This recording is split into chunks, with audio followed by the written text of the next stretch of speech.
श्री राग महला पंजवा। दुकृत सुकृत मंधे संसार सगलाना। 51 अंग पे धन धन श्री गुरु अर्जन देव जी महाराज दया कर रहे हैं। श्री राग श्रोमणी राग में श्री गुरु अर्जन देव जी महाराज शब्द गुरु अवतार का उच्चारण कर रहे हैं। श्री गुरु ग्रंथ साहिब महाराज जी के अंदर 51वें अंग पे ये शब्द सुशोभित कर रहे हैं।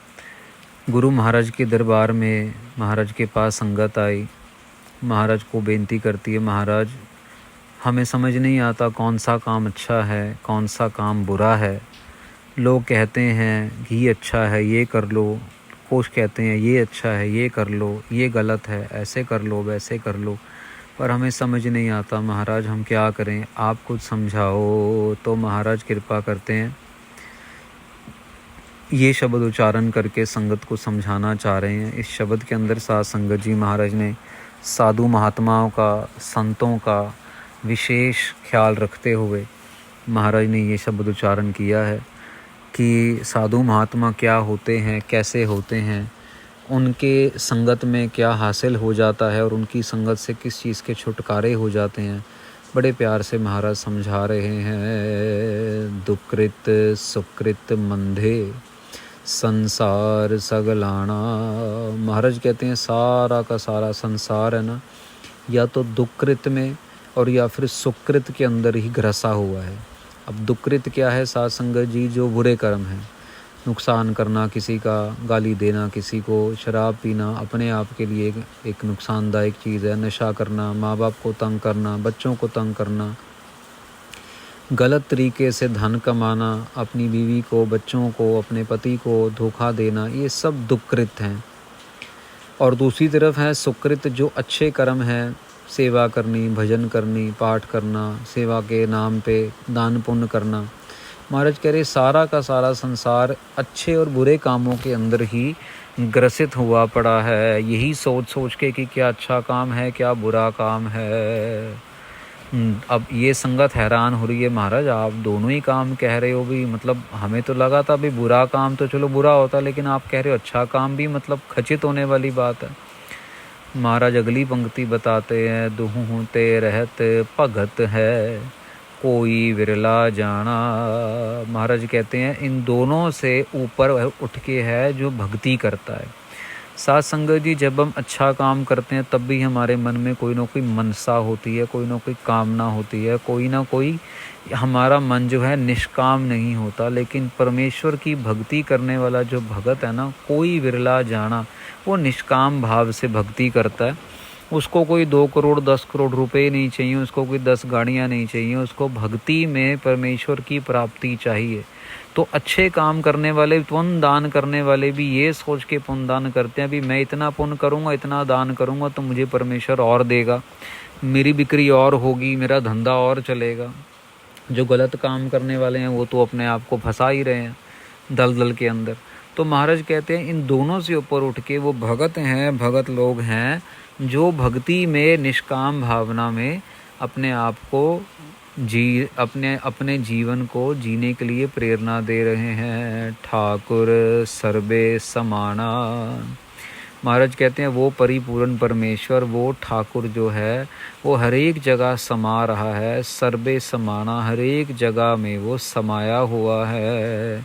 क्या कहो सुनो स्वामी तू वड पुरख सुजाना रहाओ। महाराज कहते तेरे बारे में क्या कहा जाए, तेरे बारे में कोई क्या सुन लेगा, तू इतना बड़ा है, तू वड पुरख सुजाना, तू बहुत ही बड़ा है और तू बहुत ही सुजाना, मतलब साध संगत जी बड़ा ज़बरदस्त पावरफुल, बड़ी शक्तिवान, तू बहुत ही शक्ति वाला है और तू बहुत बड़ा पुरख है। रहाओ विश्राम देते हैं।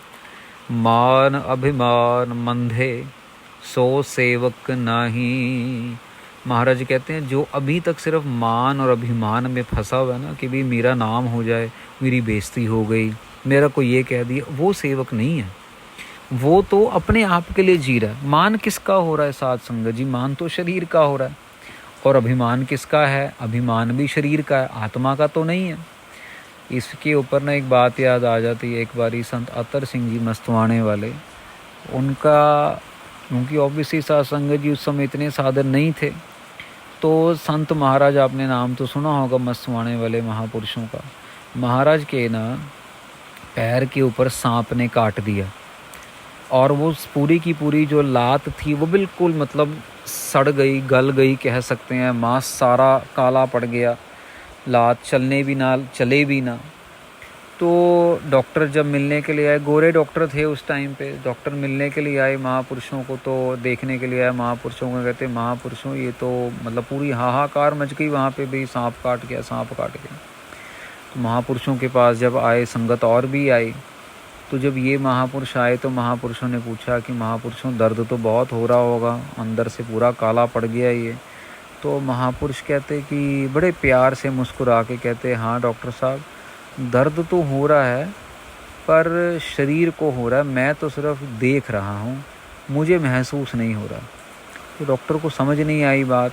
महापुरुषों को दोबारा बोला, महापुरुषों मैं ये पैर की बात कर रहा हूँ, जो आपका पैर में सांप ने डसा है और ये पूरा का पूरा जो है ख़राब हो गया है। तो महापुरुष कहते हैं हाँ जी मैं भी इसी की बात कर रहा हूँ, दर्द ज़रूर हो रहा है पर मुझे महसूस नहीं हो रहा, मैं तो बस देख रहा हूँ। ये साध संगत जी अवस्था है मान अभिमान से ऊपर उठ के, ये भक्ति की अवस्था है, ये निष्कामता की अवस्था है। जब तक हम अंदर कोई ना कोई काम, और आजकल के ये ढोंगी जो हैं साधु जो बैठे हैं गद्दियों पे, और ये ऊपर लगा के, ये लगा के छोटा सा कुछ हो गया, अरे मेरी बेइज्जती हो गई, अरे मेरे को ये कर दिया, अरे मैं ये कर दूंगा, अरे मैं वो कर दूंगा। मिनट में इनको मुंह से लाल टपकती रहती है, मुंह से थूकें निकलती हैं, इतने गुस्से में आ जाते हैं। एक बारी साध संगत जी, एक बाबा, ढोंगी बाबा, तो उसके पास एक बहुत ही अच्छा बच्चा सेवा करने चला गया। अब बच्चे के मन में तो यही था कि चलो मैं बाबा की सेवा कर रहा हूँ, महापुरुषों की सेवा कर रहा हूँ। तो एक दिन क्या हुआ, बच्चा छोटा था उम्र में, थोड़ा अभी नया नया आया था, पहली बार सेवा कर रहा था। तो बाबा की आदत थी भी खाना खाने के बाद मेरे हाथ धुलवाओ।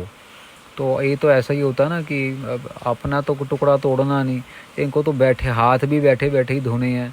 इतना तो है नहीं कि भैया इन्होंने कभी किसी की सेवा क्या करनी, तो अपनी सेवा करवाते करवाते ही नहीं थकते। एक सेवादार हाथ धुलवाएगा, एक सेवादार पैर धुलवाएगा, एक सेवादार जूता डालेगा, एक सेवादार कपड़े प्रेस करेगा, एक सेवादार कपड़े निकाल के देगा अलमारी में से। क्या पता कोई सेवादार कपड़े डाल भी देता और नाड़ा वाड़ा बंद कर देता, वो तो अंदर की बातें ये जानते हैं दिखावे वाले।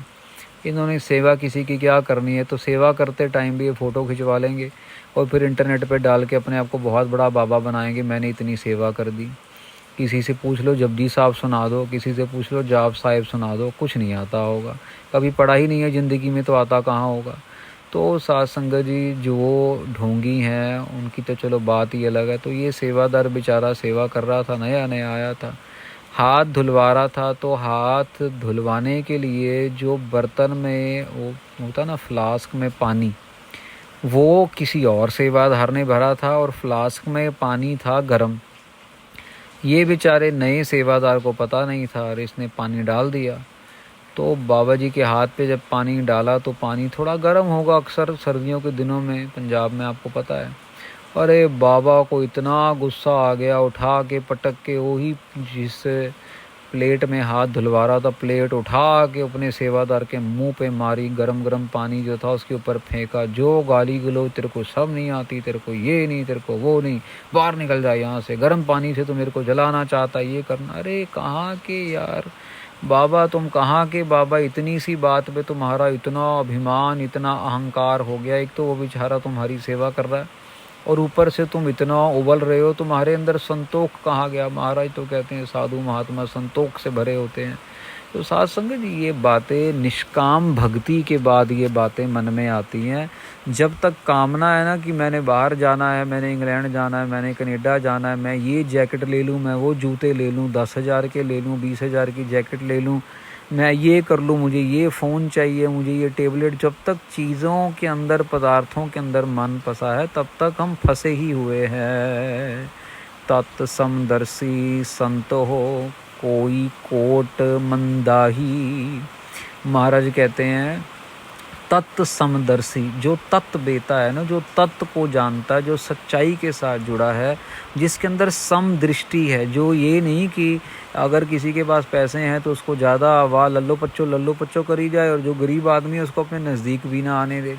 ऐसा नहीं, जो समदृष्टि रखता है वो कोई कोट मंदाही, कोई विरलों में से विरला है। मंदाही मतलब साध संगत जी कई लाख करोड़ों में से कोई एक ही एक है। कोट मतलब करोड़, कोई करोड़ों में से कोई एक ही है ऐसा विरला जो तत्व है, जो तत्व को जानता है और समदृष्टि रखता है। कहने कहावन एहो कीरत करला। महाराज कहते हैं कोई कुछ कह रहा है परमेश्वर के बारे में, कोई कुछ कह रहा है परमेश्वर के बारे में, और ऐसा लगता है कि ये सब के सब जो हैं उसकी वडियाई कर रहे हैं। कथन कहनते मुक्ता गुरमुख कोई विरला। महाराज कहते हैं लेकिन जो गुरमुख है ना वो बातें करने में विश्वास नहीं रखता, वो तो नाम जपने में विश्वास रखता है। वो बहुत कोई विरला ही है, कोई बहुत ज़्यादा रेयर है, जो विरलों में से विरला है, जिसके हृदय इतना बड़ा है कि वो माफ़ कर देता है, हृदय इतना बड़ा है कि वो चुपचाप सब कुछ संतोख में रखता है, बर्दाश्त करता रहता है। वो इतना हृदय उसका बड़ा है कि वो कभी पलट के कोई, जैसे गुरु अर्जन देव जी महाराज खुद बड़े हृदय वाले हैं, पलट के कुछ नहीं कहा जहांगीर को, बल्कि उसकी जो दी हुई सज़ा थी वो कबूल की और तत्ती तवी पे बैठ के अपनी शहीदी दे दी। गत अविगत कछ नदर न आया। महाराज कहते हैं साध संगत जी हमें अक्सर डराया जाता है ये कह के कि आपकी गति नहीं होगी, आप अविगत रह जाओगे, आप ये करवा लो, आप वो करवा लो, इसका इतना खर्चा होगा, इसका इतना खर्चा होगा साध संगत जी। लेकिन महाराज क्या कह रहे हैं, गत अविगत कछ नदर ना आया। जो भगत है ना, जो गुरमुख है ना, वो गत और गति और अवगत में नहीं विश्वास रखता, वो सिर्फ और सिर्फ नाम जपने में विश्वास रखता है। भले ही गति हो या ना हो, भले ही अवगति हो या ना हो, कोई फ़र्क नहीं पड़ता। हमें तो सिर्फ एक मकसद है, बस नाम जपो, बाकी सब कुछ परमेश्वर के चरणों में छोड़ दो। संतन की रेण नानक दान पाया। महाराज कहते हैं संतों महापुरुषों की चरण धूड़ी जो है वो महाराज को समझ लो कि दान में मिली है, और वही सबसे बड़ा महाराज का तोहफा है। तो साध संगत जी शब्द के अंदर महाराज ने संतों महापुरुषों की, साधुओं की, भक्तों की बहुत बढ़ियाई की है कि इतने सूझवान कोई विरला विरला ही है जो परमेश्वर की निष्काम भावना से बंदगी में लगा हुआ है, भक्ति में लगा हुआ है। तो इसके साथ साथ संगत जी 51वें अंग का जो है ये तीसरा शब्द समाप्त होता है।